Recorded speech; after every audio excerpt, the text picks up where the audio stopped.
Hey board gamers, BJ from Board Game Gumbo here, back in the Gumbo pot, this time with another unboxing. In the big box, we're doing the little box today. It's Carnegie Departments and Donations expansion. We've been playing the heck out of Carnegie. We finally got it to the table after a couple of years. It came out in 2022. And then I just got in the new expansion, so I want to see what's inside. Let's get right to that Game Toppers LLC table and see what's inside this package.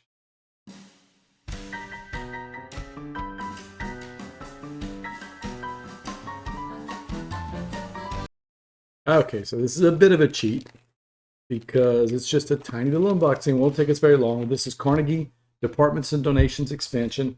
I popped open the top already, but it's a game designed by Xavier George, and Xavier George made Carson City, one of the games that we played.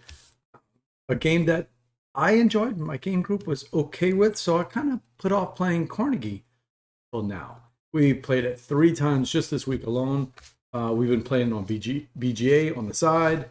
It's just, what a wonderful experience. It has that hallmark that I found in Carson City, and I'm wondering if it is in some of Xavier George's other games. And that's interactivity. You have to keep an eye on what everyone is doing in there. What other players are doing is directly affecting you on your turns. So it's not in your face, but it is very interactive in the game. And also, the beauty is it feels kind of sandboxy in that, hey, you grab a couple of departments, and depending on what departments are out, and at that point, you kind of make your strategy. So what is Carnegie? Carnegie is a Euro game that's based on the life of Andrew Carnegie. You are creating this corporation, and you're trying to, produce stuff all over the, produce goods all over the country, and get into the markets all around the country on this big, beautiful map. And at the same time, as you make money, and as you hire more employees, and as you train them up, you're also taking that money and reinvesting into the communities with these donations. A big way to score points, we learn, is those donations. So what does this particular expansion bring to the table? I heard that it's gonna add some variability to the setup, more departments, and also my game group loves asymmetric player starts. So if there's a way we can do that, I've heard also that this does that. So let's take a look. All right, first thing, we've got some cardboard, and we've got new departments. Now, I know from doing a little bit of research on BGG that I think it doubles the size of the compartments. So we'll have, well, it just says a bunch of new departments, so it doesn't actually say on that part. Well, let's take a look ourselves. So we've got 2 of them right here. We've got, and the departments are the places that you put untrained employees, and then when you train them up, usually it costs you money, sometimes it's free. You can leave them on there to take the actions each round. Sometimes the action requires you to move that employee off the department onto the big board to go out on missions, to open up new markets, and that gives you access to more and more powerful actions. So especially on the ones that take multiple employees, you might be able to take really strong actions because of that. This one is tile number 32. It looks like it's about scoring points or having markets. Yeah, in certain regions maybe. So it says it happens in the research and development one. So that's interesting. What else do we have? Oh, okay. So we've got some new donation tiles. That's interesting because in our last 4-player game, we really did well. We covered every single donation tile. I'd never done that before. All of us covered. We had a ton of donations during the game. And the reason it's tough if you haven't played Carnegie. If you're watching this video, you probably have. You know that the first donation is only $5, but by the time you do the 4th donation, it's $20, which is a lot of money in this game. So these are not double-sided. These are single-sided tiles, and they're for the donations. It is for different types of departments. That's a cool one. Or the same departments. You're maxed out at 12 unless you get some upgrades with your player boards. Getting rows and columns. Oh, that's pretty cool. Okay. And then adding specifics to specific areas. So like San Francisco, New Orleans, Chicago, and New York. That's the 4 main cities at the time Carnegie, the game, is based on. So this, you're trying to fill up those cities with markets, with missions. Let's see what else we got. types of what is it called? Productions. Forgot the name of it. Types of projects. So you have the money ones, or the housing ones, or the bridges. And if you have the same or different ones, that's a neat one there. And then we've got people on departments that require money. So when you stand them up, when you train them, in other words, it costs money. Sure, you can get 2 points per on those. So these are interesting new. That is 1 of 5. Test for 20 new types of donations, and I bet you can mix and match these. So I'm going to get to you in just a second. So hang out right there. All right, we got 2 more things of cardboard, all with tons of departments. I'll show you a few of them while we're here. We've got some more research and development ones. We've got a ton of research and development ones here. This one says you're getting more research points for putting people out on missions. And you get the research points multiplied by the number of research departments you have, research and development departments you have. It could be a big strategy. Same thing with money. Let's see what else we got here. Money divided by victory points. Money and victory points per missions or projects in a certain area. Okay. Interesting. We got some new departments to take a look at. I've got some cheat sheets on these already, so we'll get up to speed pretty fast.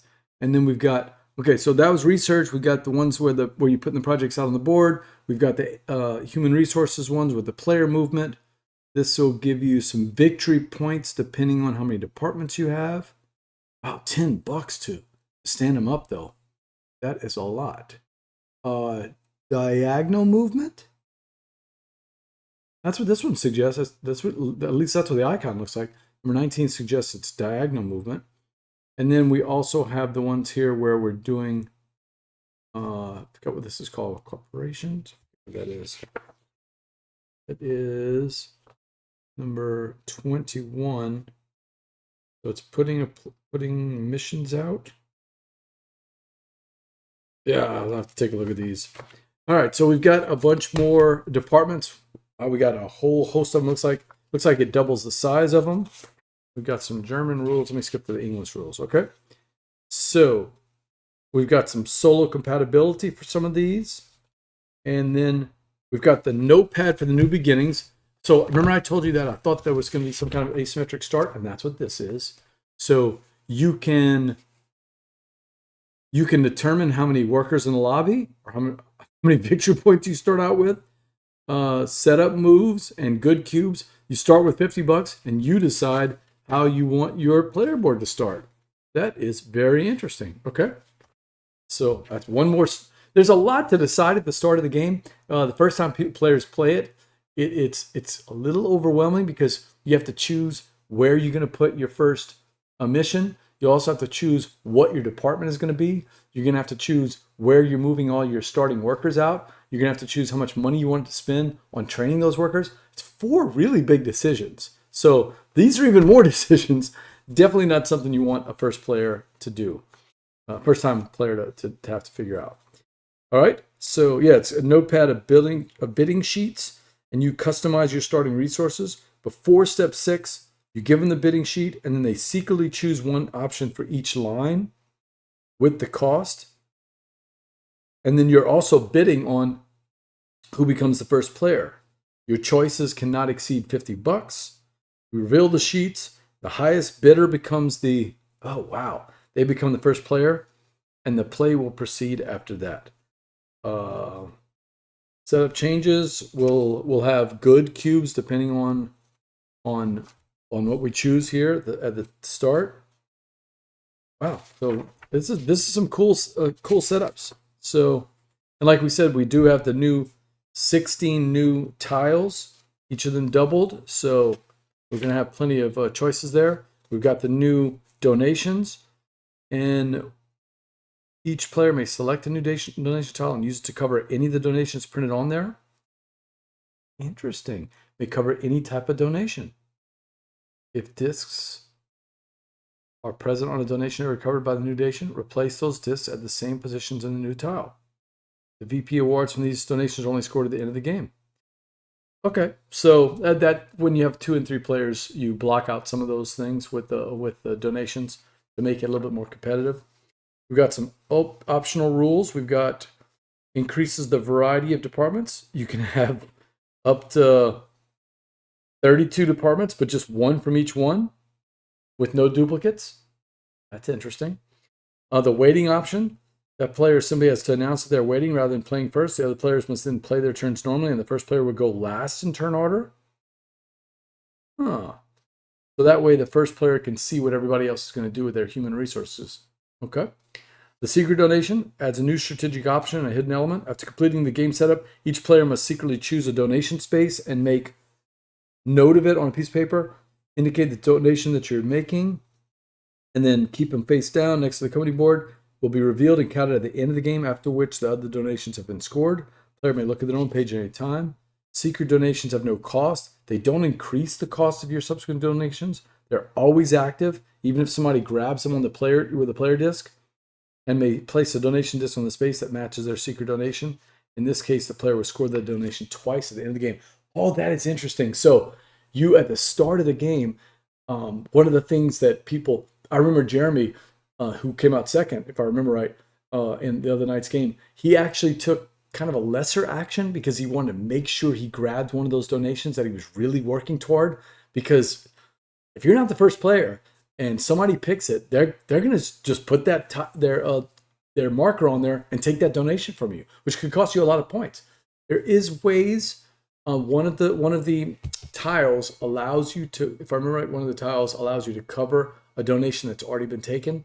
It's an expensive department, but this allows you to kind of build toward that donation at the start of the game. You pick the donation that you want to do, keep it secret, and then reveal it at the end of the game. Oh wow! So we got some very interesting changes here with this particular expansion, and I'm going to be excited to show the guys.